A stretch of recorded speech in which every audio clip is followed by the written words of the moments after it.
श्री स्वामी समर्थ. श्री कृष्ण जन्माष्टमी ही भाद्रपद महिन्यात 6 सप्टेंबर रोजी आहे. या दिवशी तुम्हाला तुमच्या इच्छापूर्तीसाठी खूप काही उपाय करता येणार आहेत. कारण की भगवान कृष्णांची लीला खूप अगाध आहे. चला तर मग कोणते उपाय आहेत ते आज आपण इथे जाणून घेणार आहोत. मी शीतल तुमच्यासोबत गप्पा मारते आपल्या वीर मराठी एक नवी दिशा या यूट्यूब चॅनलवर. आपल्या सगळ्यांचं माझ्या या चॅनलमध्ये खूप खूप स्वागत आहे. सर्वात महत्त्वाचं म्हणजे श्रीकृष्णाची पूजा ही 6 सप्टेंबरला रात्री 11:57 सुरुवात होते ते रात्री 12:42 करायची आहे. या दिवशी तुम्हाला पूर्ण म्हणजे 46 मिनिटं हे तुम्हाला पूजा करता येणार आहे आणि त्यानंतर सुद्धा तुम्ही पूजा करू शकता.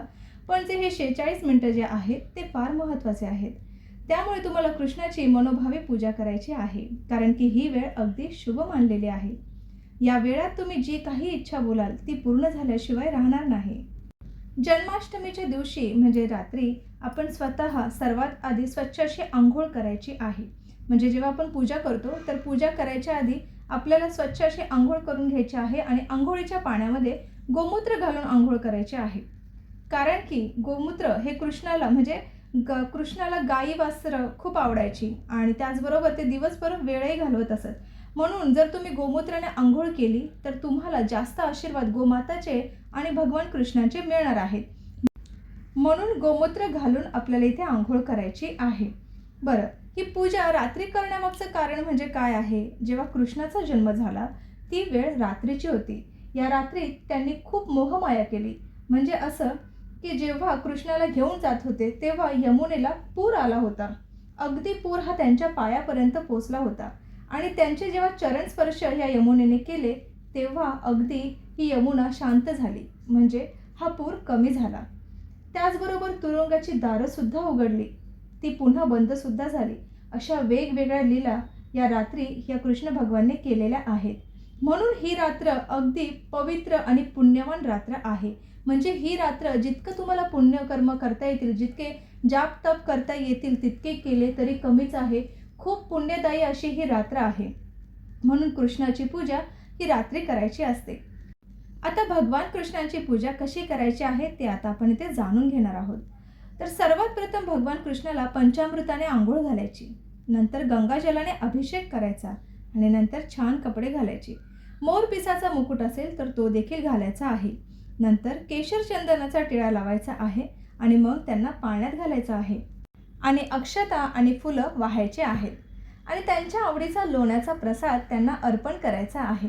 थोडा वेळ त्यांचा झुला झुलवायचा आहे. या दिवशी तुम्ही दिवसभर उपवास करायचा आहे. जमेल तसा उपवास करा, खाऊन पिऊन करा किंवा पूर्ण निरंकार धरलात तरी चालणार आहे. आता तुमची इच्छा पूर्ण करण्यासाठी हे उपाय जर तुम्ही या रात्री केले तर हमखास तुमच्या सर्व इच्छा पूर्ण झाल्याशिवाय राहणार नाही. जसं की कोणाचं लग्न जमत नसेल किंवा पुत्रप्राप्ती व्हावी अशी इच्छा असेल किंवा ज्यांना संतान सुख नाही त्यांच्यासाठी अगदी अशा तुमच्या वेगवेगळ्या तुमच्या ज्या काही समस्या आहेत त्या सगळ्या समस्यांसाठी तुम्ही हा उपाय करू शकता. त्याचबरोबर जर तुमची काही गुप्त इच्छा असेल ती सुद्धा अगदी पूर्ण होईल. त्यासाठी तुम्हाला हा प्रभावी असा उपाय तुम्हाला आज इथे करायचा आहे. तर सर्वात आधी तुम्हाला एक मातीची पणती घ्यायची आहे. या पणतीमध्ये शुद्ध गाईचं तूप घालायचं आहे. आता ही पणती तुम्ही गोशाळेमध्ये किंवा गाईचा गोठा जर जवळ असेल तर तिथे जाऊन तुम्हाला ही प्रज्वलित करायची आहे. जर तुम्हाला जमत असेल तर 108 दिवे लावले तर खूपच छान होईल.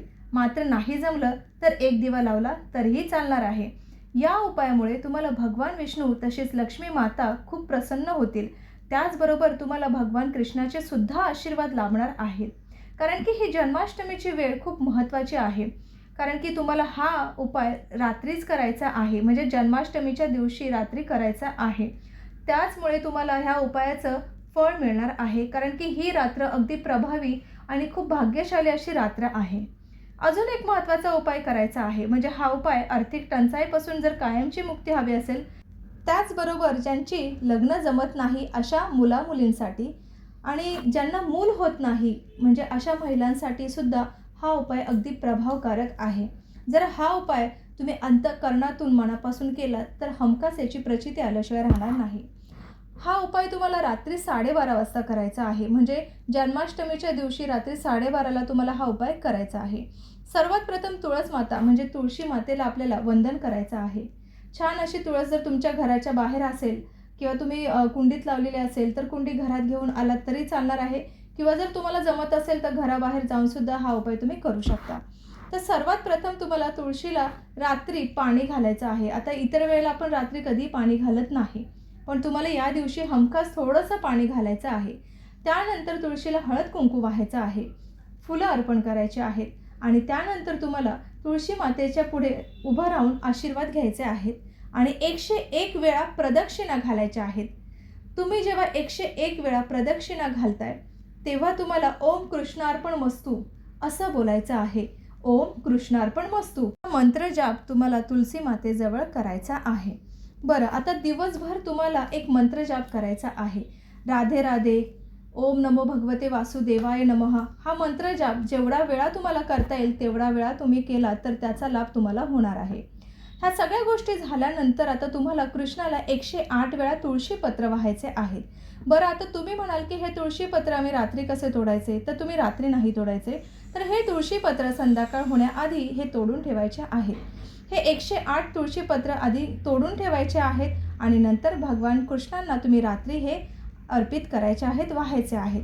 ज्या काही तुमच्या इच्छा आहेत, ज्या काही तुम्हाला समस्या आहेत त्या भगवान कृष्णांना तुम्ही जेव्हा हे तुळशीपत्र वाहता तेव्हा सांगायच्या आहेत.